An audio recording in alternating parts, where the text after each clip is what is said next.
ಆರ್ಎಸ್ಎಸ್ನ ಅಧಿಪತ್ಯದ ಮೇಲೆ ಸೈದ್ಧಾಂತಿಕ surgical strike. ಪತ್ರ ಸಮರ ಸಮರ್ಥಿಸಿ ಪ್ರಿಯಾಂಕ್ ಖರ್ಗೆ ಅಸ್ತ್ರ. ಸಂಘ ಲೇವಾದೇವಿ ಮಾಡ್ತಿಲ್ಲ ಅಂತ ಬಿಜೆಪಿ ತೀಕ್ಷ್ಣ ತಿರುಗೇಟು.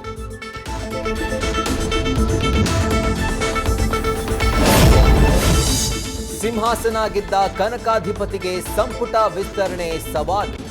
ಜೂನ್ 22ರಂದು ಸಿದ್ದು ಡಿಕೆಶಿ ಡೆಲ್ಲಿ ಯಾತ್ರೆಗೆ ಮುಹೂರ್ತ. ಮೇಲ್ಮನೆ ಗೆಲ್ಲುವ ಸವಾಲು, ಶಾಸಕರು ರೆಸಾರ್ಟ್ಗೆ ಶಿಫ್ಟ್.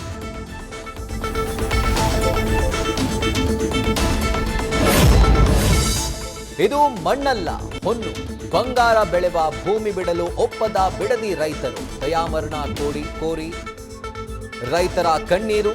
ಸರ್ಕಾರದ ಪರ ಮಾಗಡಿ ಬಾಲಣ್ಣ ವಕಾಲತು.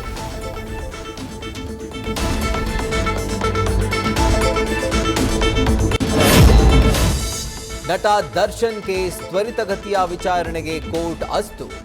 ಜೈಲು ಸಂಕಟದ ಮಧ್ಯೆ ಬಾಸ್ ಸಿನಿಮಾ ರಿಲೀಸ್ ಕಾಟ. ತಡೆಯಾಜ್ಞೆ ತೆರವು. ಹೈಕೋರ್ಟ್ ಕದಾ ತಟ್ಟಿದ ವಿಜಯಲಕ್ಷ್ಮಿ.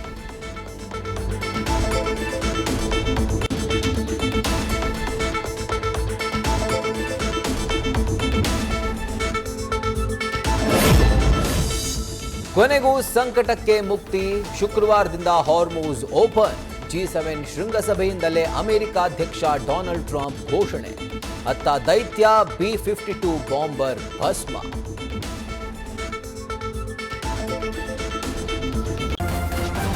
ನ್ಯೂಸ್ ಫಸ್ಟ್ ನಿರ್ಭೀತಿಯಿಂದ ನಿಮ್ಮ ಪರವಾಗಿ.